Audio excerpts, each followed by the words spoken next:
नमस्कार, आप देख रहे हैं इंडिया न्यूज। आपके साथ मैं रचना बंसल। हमारी खास पेशकश धर्म में आपका बहुत स्वागत है। मध्य प्रदेश में नर्मदा नदी के घाट पर पवन पुत्र हनुमान का एक धाम है। कहते हैं कि धाम की प्रतिमा में एक अद्भुत जल शक्ति है। दावे के मुताबिक जब रोज सुबह धाम के कपाट खुलते हैं तो महाबली हनुमान की प्रतिमा पानी से सराबोर रहती है। मूर्ति से पानी रिसता हुआ दिखता है। ऐसा लगता है कि किसी ने उस प्रतिमा को कई बाल्टी पानी से नहलाया हो, ऐसा लगता है। लेकिन दावे के मुताबिक ऐसा होता नहीं है। लोग कहते हैं कि महाबली हनुमान आज भी यहां मंदिर की परिक्रमा करने के लिए आते हैं। परिक्रमा करने से पहले बजरंगबली नर्मदा नदी में डुबकी लगाते हैं, जिसका सबूत है इस धाम में रखी हुई प्रतिमा, जो रोज सुबह गीली नजर आती है।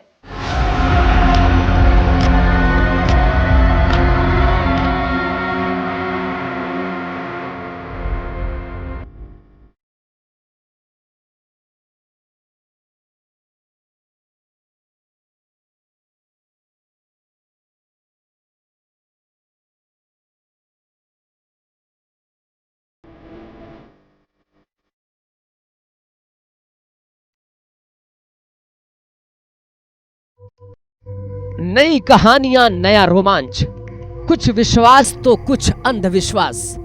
हम एक बार फिर निकल पड़े दिल में वही जज्बा लिए, एक नई सोच के साथ। चमत्कार की कुछ नई पहेलियां सुलझाने। इस बार धर्म में नर्मदा नदी का एक किनारा, महाबली का एक धाम में पवन पुत्र की अद्भुत चौंकाने वाली प्रतिमा और एक अनजान साया। इन सब को मिलाकर रहस्य और चमत्कार का ऐसा दावा जिसने विज्ञान को हैरत में डाल रखा है। धाम में स्थापित पवन पुत्र की युगों पुरानी प्रतिमा पर रात में एक बूंद पानी नहीं रहता। फिर आधी रात कुछ हलचल तेज होती है। मंदिर के आसपास एक साया मंडराता है जो अचानक कहीं गायब हो जाया करता है।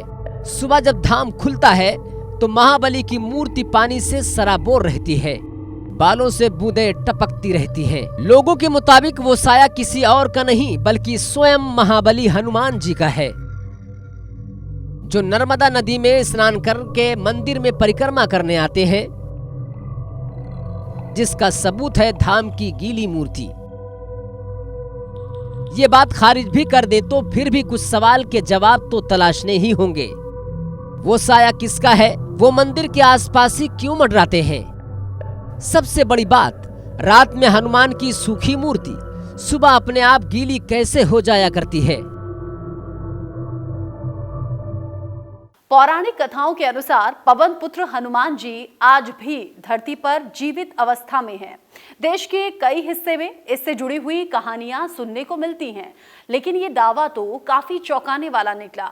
फिर सवाल ये कि धाम की प्रतिमा रोज सुबह पानी से भीगी हुई क्यों दिखती है? प्रतिमा से पानी टपकता कैसे है?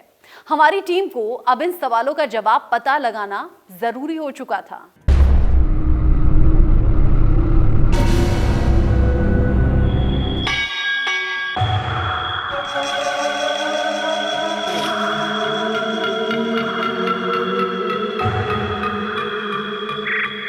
वहाँ जाओ तो आपको मूर्ति को देखकर ऐसा लगता है जैसे कि बस बाबा अभी स्नान करके वहाँ पे विराजित हुए हैं।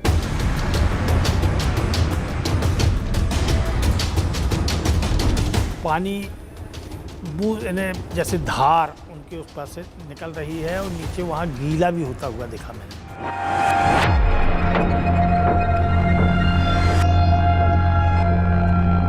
एक अलौकिक व्यक्तित्व जो है वो नर्मदा जी में गोता लगा करके मंदिर में प्रवेश करता है। हम देखने का यत्न करते थे तो हमें आवाजें तो आती थी, लेकिन हमें दिखना नहीं स्थिति होती थी। बाबा जी तो बड़े विचित्र थे। हमने कहने के वो गए, हमसे तो रास्ता बात नहीं की उनने।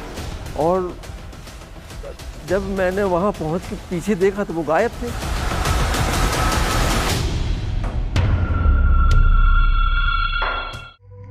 वो साया किसी को दिखता है तो किसी को नहीं दिखता। वो रहस्यमयी आवाजें किसी को सुनाई देती हैं तो किसी को नहीं सुनाई देती। लेकिन एक चमत्कार रोज सुबह सुबह देखते हैं, वो है महाबली हनुमान के इस धाम की गीली मूर्ति। मैं तो नहीं जानता था, मैंने कभी देखा भी नहीं इस संबंध में। हाँ, चूंकि कुछ लोगों को दिल्ली में, शायद मीडिया के कुछ लोगों को परिक्रमावासी मिले होंगे और उन्होंने इस संबंध में उनसे कहा कि आप जाके वहाँ का देखें, और हमने बड़ी विचित्र स्थिति देखी वहाँ पर हनुमान जी महाराज की। तो वो आए थे यहाँ पर, उन्होंने सबको यहाँ पर इकट्ठा किया, हमसे पूछा कि भैया हम कुछ करना चाहते, लेना चाहते, मगर मैंने कहा भाई मैंने तो कभी नहीं देखा, हम तो रात में 8 बजे 10 बजे मंदिर बंद कर देते थे और सुबह 7 बजे खोलते थे। इस संबंध में हमें कोई जानकारी नहीं, मगर आप कह रहे हैं तो आप अपनी शंका दूर कर सकते हैं। उन्होंने हम लोगों के सबके सामने यही किया था, हम लोगों को सुबह बुलाया था और जैसे ही पर्दा खोला था तो लग रहा था कि जैसे कि हनुमान जी महाराज नहा के बिल्कुल बैठे हुए हैं, ऊपर से पानी गिर रहा था। तब मुझे भी मालूम हुआ, नहीं तो मैं भी बिल्कुल अनभिज्ञ था इस समय।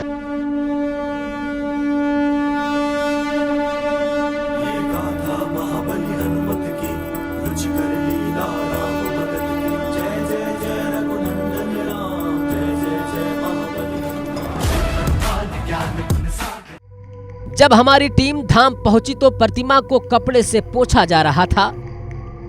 लोगों ने बताया आज सुबह भी महाबली की प्रतिमा पानी से सराबोर थी। कई लोगों ने उस नजारे को देखा भी था। पर्दा उसका अलग हुआ मूर्ति के सामने का, तो ऐसा समझ में आया कि जैसे पानी जैसे धार उनके उस पास से निकल रही है और नीचे वहाँ गीला भी होता हुआ देखा मैंने। आम धारणा है कि ऐसा होता ही है, इसके लिए कोई प्रचार प्रसार की आवश्यकता नहीं। महाबली की मूर्ति पर गीले सिंदूर का लेप हमेशा मिलेगा, यहाँ बात उसकी नहीं हो रही है। दावे के मुताबिक रोज रात को जब मंदिर बंद होता है तो प्रतिमा पर पानी की एक बूंद भी नहीं होती है। सुबह मूर्ति से पानी टपकता हुआ मिलता है, इतना पानी कि पूरा फर्श गीला रहता है। कहा तो यहाँ तक जाता है कि उस वक्त छूने पर मूर्ति के मुलायम होने का एहसास भी होता है। लेकिन आप स्नान करके आए, तुरंत धोती कुर्ता पहने रहे, अचला पहन के आप स्पर्श भर करेंगे, आप कहेंगे कि गुलाब का फूल हमें खरवरा लग रहा है। मतलब गुलाब की पंखुड़ी से भी ज़्यादा कोमल उनका वदन है। और आपके हाथ में एक आएगा कि जैसे वाटर में मतलब मिश्रित हो, जल मिश्रित, ठंडापन एकदम बहुत कोमल। महाबली हनुमान का रूप एक वानर अवतार का माना जाता है। रामायण से लेकर महाभारत तक बजरंगबली के इस रूप को लेकर कई कथाएं सुनाई जाती हैं। दावे के मुताबिक इस मंदिर के प्रतिमा में भी पहले हल्के रुए थे, रेशा भी थे। वक्त के साथ ये दिखना बंद हो गया, लेकिन प्रतिमा की बनावट आज भी उस रूप को बयां करती है। ये ग्वाली घाट में मां नर्मदा के बिल्कुल किनारे स्थित मंदिर है, उसमें प्रतिष्ठित प्रतिमा है। अब ये इस प्रतिमा के संबंध में तो ये कहा जाता है कि एक लगभग 1500-1600 वर्ष पुरानी प्रतिमा है। यहाँ पर पहले बहुत बड़ा जंगल था और उसके कारण लोगों का आना जाना बहुत कम होता था, परंतु प्रभु की जो बनावट है उसको देख के लोगों का आना जाना शुरू हुआ, लोगों के काम होने शुरू हुए। उस हिसाब से इस प्रतिमा को बहुत लोग शक्तिशाली मानते हैं और इनके दर्शन मात्र से ही काफ़ी लोगों के कार्य हो रहे हैं। फिर हमने सोचा क्यों ना एक बार प्रतिमा को परख लिया जाए, कहीं ऐसा तो नहीं नदी किनारे होने के कारण मूर्ति हमेशा गीली रहती हो। चलिए एक बात तो साफ हो गई कि दिन के वक्त मूर्ति बिल्कुल सूखी थी। लेकिन मसला केवल प्रतिमा का नहीं है, इस चमत्कारी धाम के कई और किरदार हैं। मंदिर के बाहर बहती मां नर्मदा और यहाँ अक्सर देखे जाने वाला अनजान साया। से हम देखने का यत्न करते थे तो हमें आवाजें तो आती थी, पायल की आवाज आती थी, चूड़ियों की आवाज आती थी। हम जिज्ञासा बस प्रश्न करते थे कि हाँ आसपास घूमें, लेकिन हमें दिखना नहीं स्थिति होती। किसी के मुताबिक वो अनजान साया मां नर्मदा का है, तो किसी को उसमें एक बाबा की झलक मिलती है। मान्यता के मुताबिक ये बाबा कोई और नहीं, महाबली का एक रूप है। सबूत मांगने पर एक कहानी सुनाई जाती है।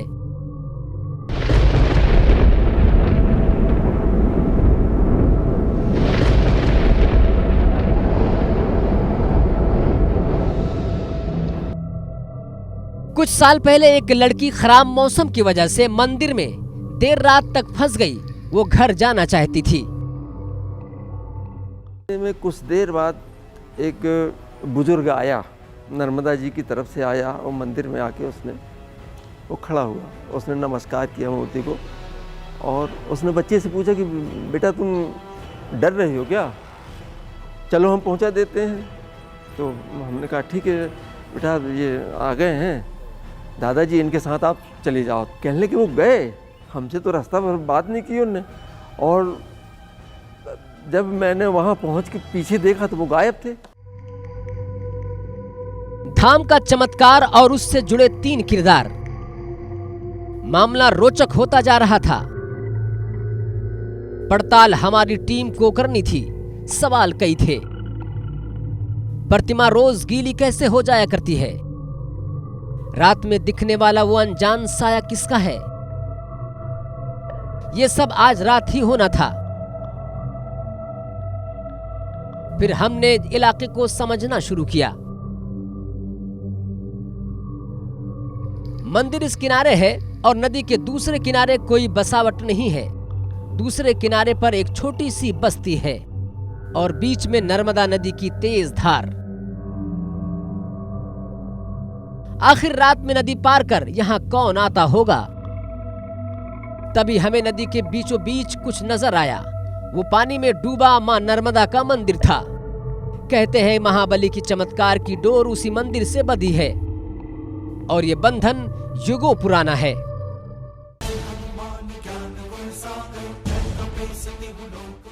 महाबली हनुमान महादेव के ही अंश माने जाते हैं और पौराणिक मान्यताओं के अनुसार मां नर्मदा को ही शिव पुत्री का दर्जा मिला है। यही कारण है कि नर्मदा के हर कंकड़ में शंकर माना जाता है। कहते हैं वो मंदिर उसी पौराणिक बंधन का सबूत है। हमने भी उस मंदिर का रुख किया। नदी में जाने के 2 मकसद थे। पहला मकसद पूरे इलाके को समझना था और दूसरा मकसद था पानी में डूबे नर्मदा के उस मंदिर को देखना जिसका नाता महाबली हनुमान के उस चमत्कारी धाम से है। नदी के बीचों बीच यह है मां नर्मदा का मंदिर। मंदिर तो बहुत ही सामान्य था, लेकिन लोगों ने बताया चमत्कार मंदिर में नहीं, इस जगह और भूमि में है। क्योंकि नर्मदा और नदी के किनारे महाबली के मंदिर हर जगह नहीं मिलते।